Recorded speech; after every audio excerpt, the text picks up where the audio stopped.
Assalamualaikum warahmatullahi wabarakatuh. Saya Umi Salama dengan NIM 12131300010. Saya Dina Komala Dewi, NIM 121300025. Kami dari kelas Geoteknik 2 RB. Di sini kami akan menjelaskan tentang reklamasi pantai. Reklamasi geoteknik adalah suatu proses atau tindakan yang dilakukan untuk memperbaiki atau mengatasi masalah geoteknik pada suatu lokasi konstruksi atau tanah.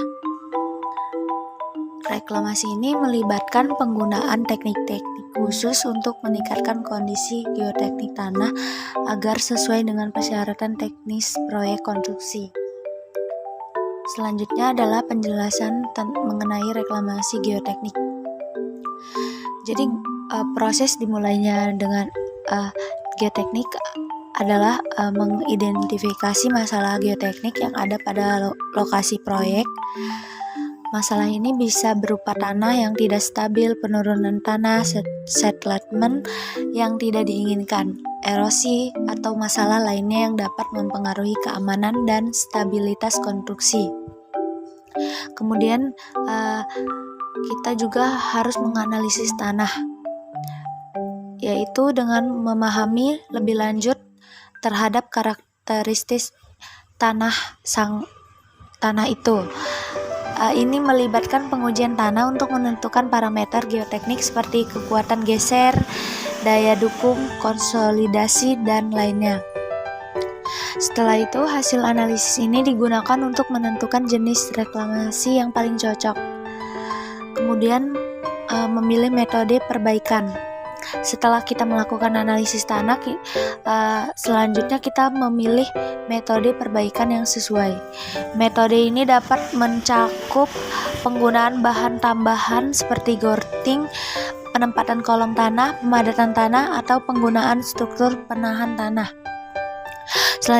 Selanjutnya kita membuat perencanaan reklamasinya itu dengan merancang rencana teknis dan konstruksi untuk melakukan reklamasi geoteknik. Rencana ini biasanya mencakup detail tentang bagaimana teknik perbaikan akan diimplementasikan, termasuk spesifikasi konstruksi, peralatan yang dibutuhkan, dan langkah-langkah keselamatan. Selanjutnya, pelaksanaan yaitu dengan melibatkan pelaksanaan rencana reklamasi, pemasangan kolom tanah, injeksi grouting, pemadatan tanah, atau langkah-langkah lainnya diimplementasikan sesuai dengan rencana yang telah dibuat. Kemudian ada pemantauan. Setelah implementasi itu, kita melakukan pemantauan, dilakukan untuk menilai kinerja reklamasi. Pemantauan ini dapat melibatkan pengukuran settlement tanah, yaitu dengan pengamatan terhadap perubahan sifat tanah dan evaluasi lainnya untuk memastikan efektivitas reklamasi. Kemudian selanjutnya kita melakukan peningkatan proses produk. Evaluasi ini dilakukan terhadap hasil reklamasi untuk memastikan bahwa masalah telah teratasi dengan baik. Peningkatan proses atau produk ini melibatkan pembelajaran dari reklamasi ini untuk mencegah atau mengatasi masalah serupa di masa depan. Pentingnya reklamasi di geoteknik ini yaitu keamanan struktur. Yaitu dengan reklamasi geotek diperlukan untuk memastikan keamanan dan stabil struktur konstruksi. Selanjutnya ada pencegahan settlement yang tidak diinginkan. Proses ini membantu mengendalikan settlement tanah yang dapat merusak struktur. Selanjutnya ada pemulihan atau peningkatan daya dukung tanah, yaitu reklamasi dapat meningkatkan daya dukung tanah sehingga dapat menopang beban struktur dengan baik. Selanjutnya ada manajemen erosi dan penurunan tanah. Adalah dengan penerapan reklamasi ini juga dapat membantu dalam manajemen erosi dan mengatasi penurunan tanah yang tidak diinginkan. Reklamasi geoteknik ini juga melibatkan kolaborasi antara insinyur geoteknik, insinyur sipil, dan pakar terkait lainnya untuk merancang dan melaksanakan solusi yang efektif untuk melaksanakan geoteknik yang dihadapi pada suatu lokasi konstruksi.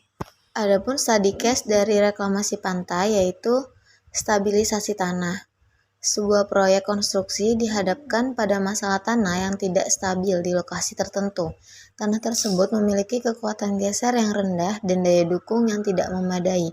Reklamasi geoteknik diperlukan untuk meningkatkan kondisi tanah, dan contoh data pada stabilisasi tanah yaitu data tanah awal, sudut geser internal tanah 20 derajat, kemudian ada daya dukung tanah sebesar 100 kPa, kemudian kedalaman tanah yang memerlukan perbaikan 5 meter.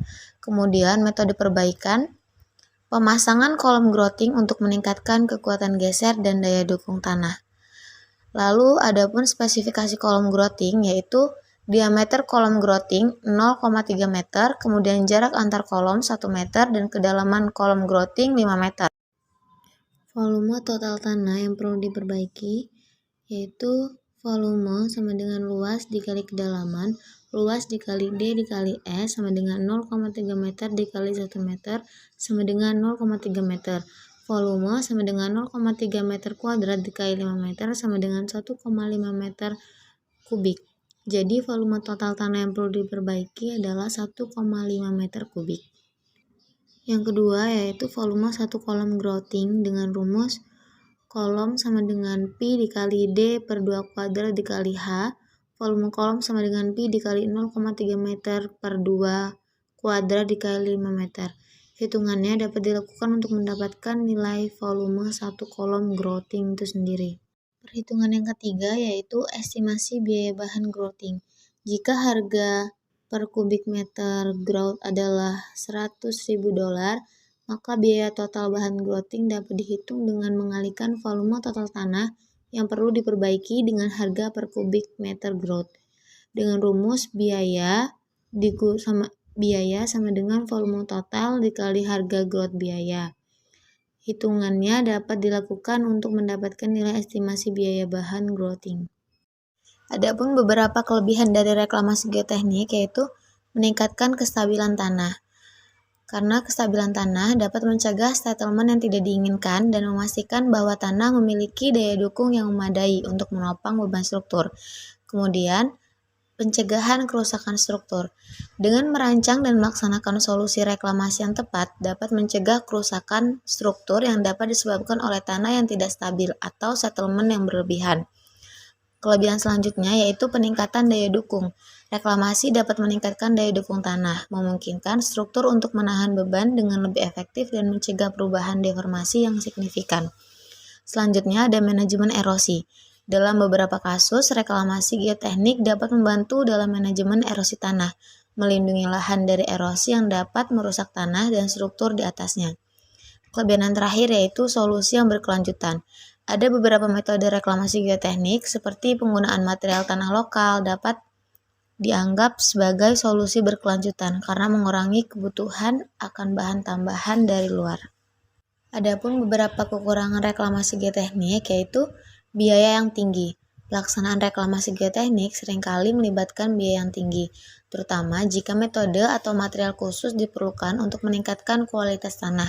Kemudian waktu yang diperlukan dapat memakan waktu yang signifikan, terutama jika metode perbaikan tanah memerlukan waktu yang lama atau jika pemantauan jangka panjang diperlukan untuk memastikan keberhasilan. Kemudian ada pengaruh lingkungan. Beberapa metode reklamasi dapat memiliki dampak negatif terhadap lingkungan, terutama jika melibatkan penggunaan bahan kimia atau material tambahan yang dapat merusak ekosistem setempat. Kekurangan selanjutnya yaitu kompleksitas desain. Desain reklamasi geoteknik seringkali kompleks dan memerlukan pemahaman yang mendalam tentang sifat geoteknik tanah dan teknik konstruksi. Kesalahan dalam desain dapat berdampak negatif pada keberhasilan reklamasi. Kekurangan selanjutnya yaitu tergantung pada jenis tanah tersebut. Keberhasilan reklamasi geoteknik dapat sangat tergantung pada jenis tanah yang ada di lokasi tersebut. Beberapa jenis tanah mungkin lebih sulit untuk diperbaiki daripada yang lain. Selanjutnya ada contoh kasus reklamasi, yaitu ada di Jakarta. Itu adalah sebuah fenomena yang cukup dikenal, terutama dalam konteks pembangunan pantai Jakarta Utara. Salah satu proyek reklamasi terbesar yang menjadi perhatian publik adalah proyek reklamasi Teluk Jakarta. Meskipun ada berbagai pandangan mengenai proyek ini, berikut adalah gambar umumnya. Kasus reklamasi di Teluk Jakarta. Tujuan dari reklamasi tersebut yaitu proyek reklamasi di Teluk Jakarta bertujuan untuk mengatasi permasalahan banjir dan penurunan tanah di Jakarta Utara, serta menyediakan lahan baru untuk pengembangan kawasan komersial dan hunian. Selanjutnya ada skala proyek. Proyek ini memiliki skala yang besar dengan rencana awal melibatkan reklamasi lahan seluas puluhan ribu hektar di sepanjang pantai Jakarta Utara, dan tahapan reklamasinya yaitu dilakukan dengan cara mengurukkan lahan laut menggunakan material pasir dan batu. Tahapan ini dilakukan dalam beberapa fase dengan tujuan akhir menciptakan lahan yang siap untuk dikembangkan. Adapun kontroversinya yaitu proyek reklamasi Teluk Jakarta mendapat kritik dari berbagai pihak. Beberapa alasan termasuk dampak lingkungan, perubahan pola hidup masyarakat nelayan, dan kerusakan ekosistem laut. Kritik juga mencakup isu-isu hukum dan transparansi dalam pelaksanaan proyek. Dampak lingkungannya yaitu dapat memiliki dampak serius pada ekosistem laut, termasuk kerusakan terumbu karang, hilangnya habitat biodata laut, dan perubahan pola arus laut. Ini memicu keprihatinan terutama pada kelompok lingkungan dan aktivis. Selanjutnya ada protes masyarakat.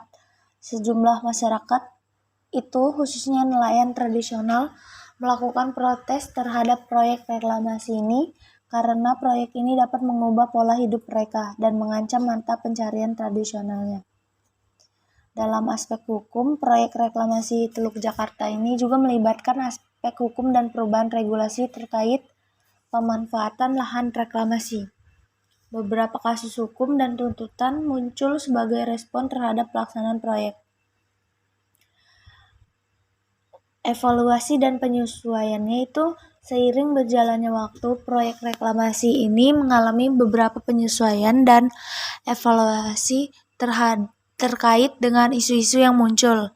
Beberapa rencana reklamasi lahan tertentu dihentikan atau diubah sesuai dengan perubahan kebijakan dan masukan dari berbagai pihak. Perlu dicatat bahwa situasi reklamasi di Teluk Jakarta ini terus berkembang dan penilaian terhadap proyek ini dapat bervariasi tergantung pada sudut pandang dan kepentingan yang berbeda dari berbagai pihak yang terlibat.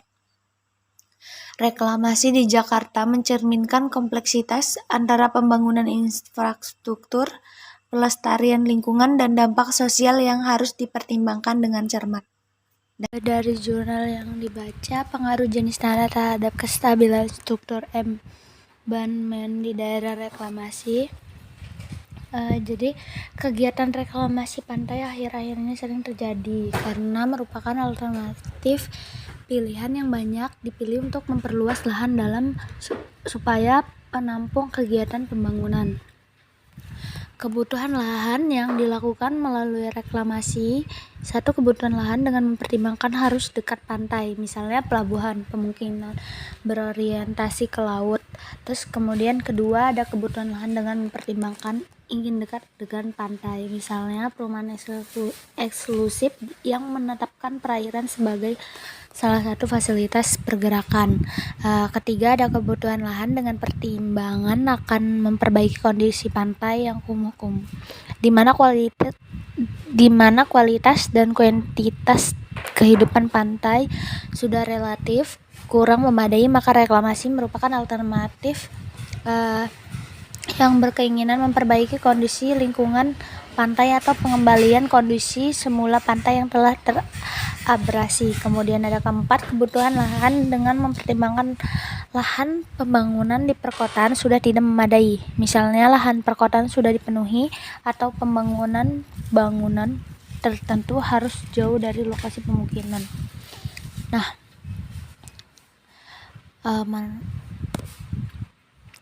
terus ada kegiatan reklamasi pantai. Pada umumnya terjadi